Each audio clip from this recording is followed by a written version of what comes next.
Now here are more tax tips from the offices of Manjit Singh, CPA PC.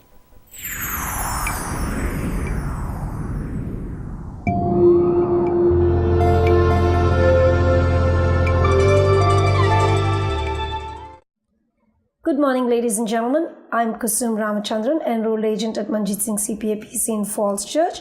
And with me today is Mr. Kevin Thorne of Thorne Law Group in Washington, D.C. And he's going to pick back up from where he left off last week about the Offshore Voluntary Disclosures Initiative for those of you who have bank accounts overseas and have not come forward so far with reporting all the income over there.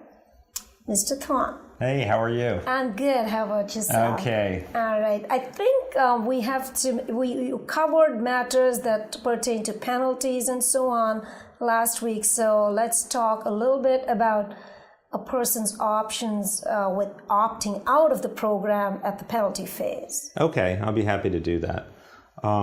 It's a little known term. It's called opting out. In other words, if you're actually in the offshore voluntary disclosure program, you have the opportunity to pay the penalty and the interests and basically sign what they call a closing agreement, a Form 906. If you choose not to do that, then you come to something called opting out, and that's basically coming out of the program, deciding that you want to use all the opportunities available to you in regards to the IRS appeals office, the district courts, and so on. So in doing so, you don't have the protections that the program offers you. The program itself, when you're in the program as opposed to opting out, has two main protections. One is you can't be criminally prosecuted as long as you cooperate and your conduct is not willful.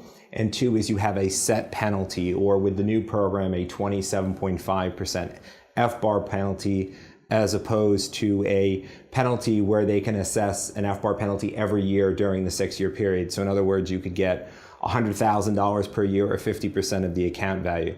When you opt out, you put yourself in that line of fire. You're putting yourself in this, they could assess penalties for every year just on the FBAR alone against you, as opposed to that set 27.5% penalty for the failure to file the FBAR form. When considering opting out, you need to take that's the first thing you need to take into consideration. What is the government going to do? Are they going to assess you? Are they going to give you some sort of reasonable cause opportunity? Within the program itself, when you opt out, the first thing that happens is your case goes before a management committee, and we like to refer to it as the Star Chamber. And a group of managers sit around, they look at your case, and they decide, do we want to give a reduced penalty? Do we want to increase the assessment of the penalty, or do we want to leave it where it is? And that's the first step that takes place. After it meets with that committee, they make their decision, it moves on. Then they talk about what they're going to do in regards to assessing the penalty.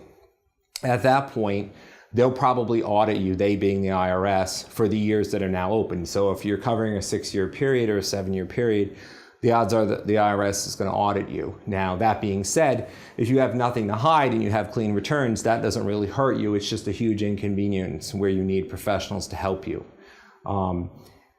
I think that opting out, you need to look at very seriously before you do it. You need to understand that the penalties could be increased. You need to understand there could be audits. On that same line of thinking, though, you have to understand now you have an appeals officer looking at your case. Now you have the court systems. You can argue non-willful conduct.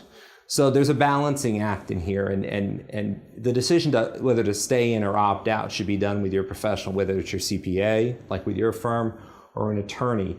And you should really calculate the risk you're willing to take and how far you're willing to go with your case.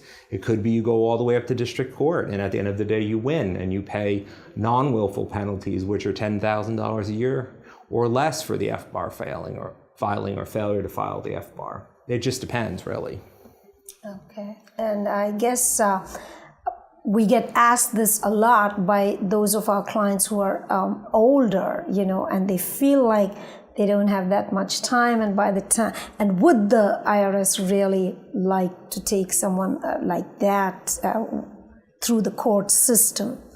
I guess you answered my question about opting out, and I hope that our viewers are helped by it too. Well, I think that when an attorney and or a CPA looks at a situation. Age is something that you need to take into consideration, as well as if something is taking a toll on you emotionally, or you're not sleeping. These are the types of things that only your professionals that you have can look at and assess what is the best thing for that client. And age is definitely a consideration.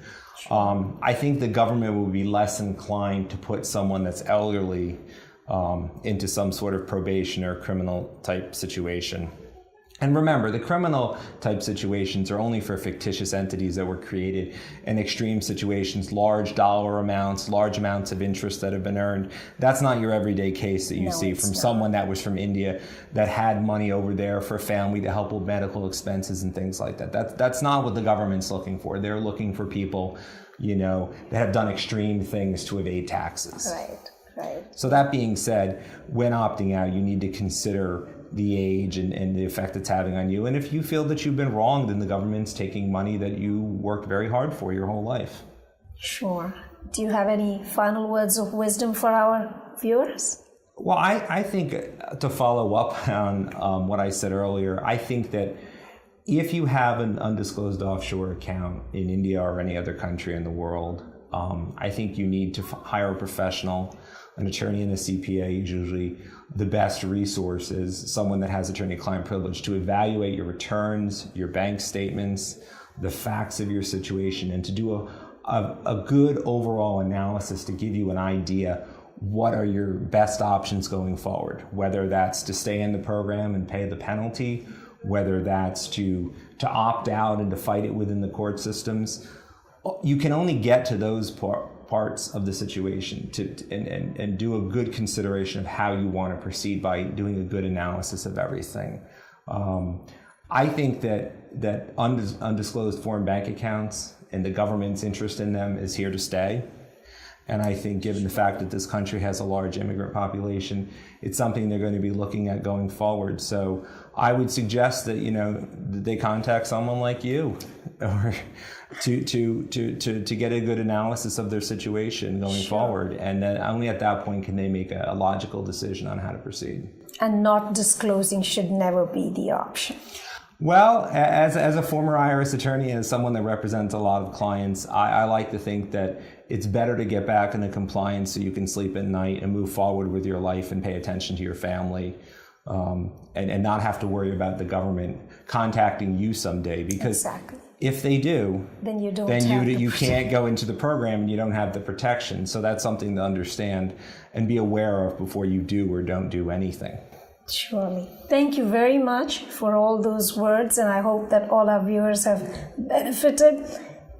This is Kusum, and we'll see you again next week with Manjit Singh CPA PC in Falls Church, Virginia. Thank you. Goodbye. Thank you.